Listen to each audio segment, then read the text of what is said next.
The ocean conceals a deadly secret within its vibrant turquoise embrace.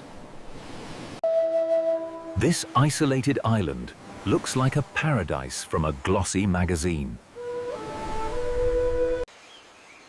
Emerald trees stretch toward a cloudless, burning tropical sky. The white sand creates a blinding halo around the landmass.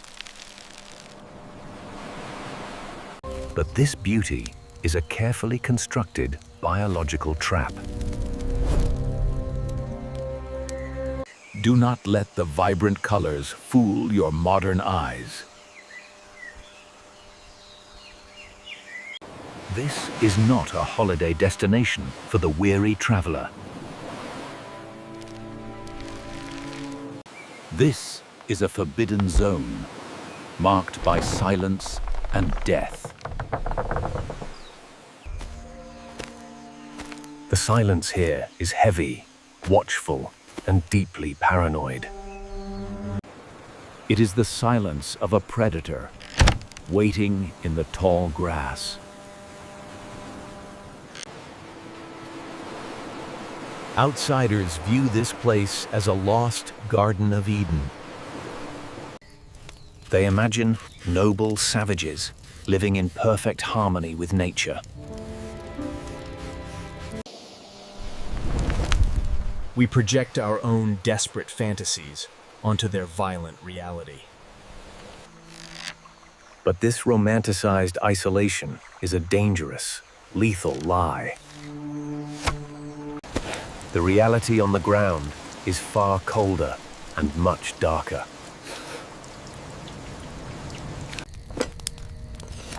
This is not a paradise of innocence waiting to be discovered.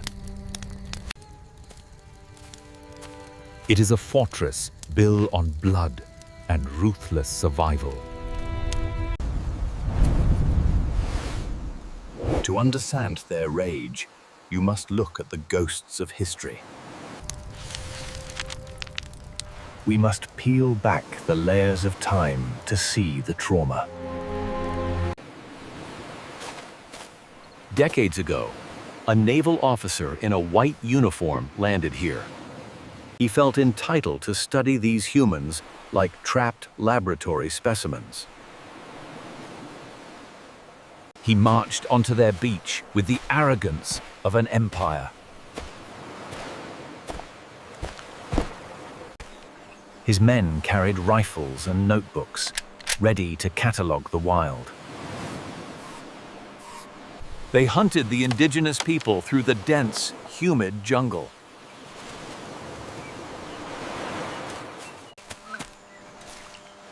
The tribe watched from the shadows, gripped by a new fear. The officer found an elderly couple and several family members huddled together. He took them to satisfy his own scientific curiosity. He dragged them to a modern settlement across the heaving sea. The result was immediate, catastrophic, and entirely predictable by modern standards.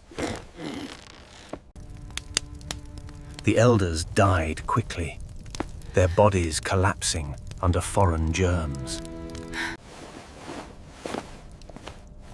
Their immune systems had no defense against the outside world. The officer returned the children, but they carried a silent weapon. They brought sickness back to the heart of their hidden sanctuary. That memory has likely become a festering wound for generations, passed down through their oral history. They learned that the outside world brings only death and disease. Their aggression is not primitive instinct. It is learned political strategy. Strip away the mysticism and look at the cold, hard economics. This island provides everything they need: but resources are finite. Every stranger is a competitor for food, water, and space. Every boat on the horizon represents a potential thief or slaver. They have watched other tribes in the archipelago vanish into history. They saw their neighbors traded for alcohol and decimated by measles. They realized that isolation was the only currency that purchased survival. Their violence is a rational response to an invasive, predatory world. They do not attack because they are angry or evil. They attack because they are intelligent enough to recognize the pattern. The pattern always ends with the indigenous population being erased. Fast forward to the modern era, where arrogance wears a new face. A young man believed he possessed a truth they desperately needed.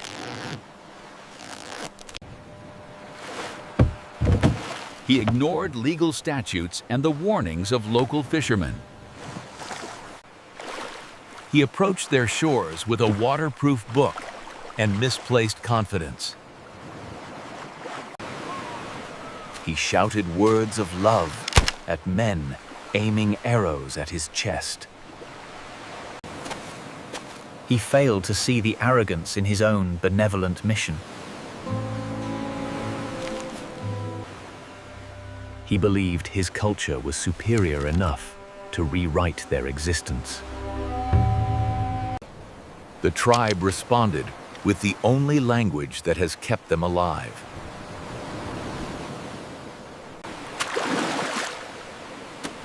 They watched him step onto the sand with his foreign gifts. They saw the plastic kayak and the strange synthetic clothing. To them, he was not a savior bringing eternal salvation. It was a biological weapon threatening their entire genetic line.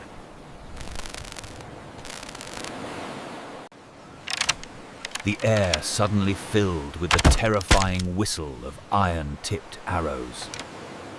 There is no negotiation here, only the binary law of survival. The explorer fell, his blood staining the pristine white beach. His body became a grim warning sign, left for others to see. We call them savages, but they act like highly disciplined soldiers. They are defending their borders with a ruthlessness we have forgotten. They dragged his body across the sand and buried him shallowly. The world reacted with shock, horror, and frantic social media debates. But to the tribe, this was just Tuesday morning border control. They simply removed a contaminant before it could infect the population.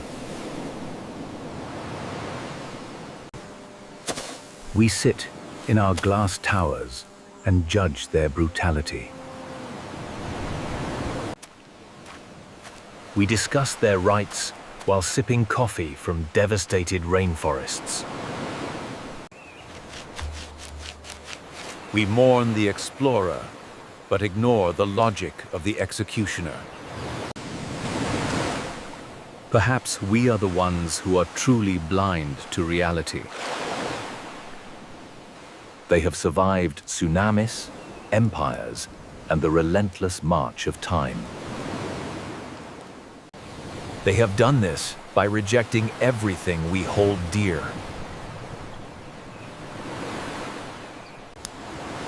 They look at our ships and see plague carriers, not saviors.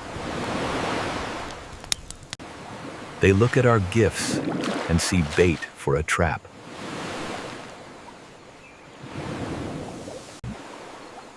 Their hostility is a mirror reflecting our own destructive history.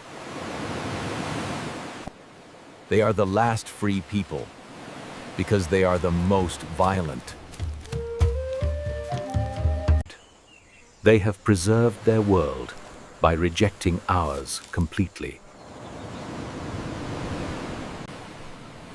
In the end, their silence is the loudest indictment of civilization.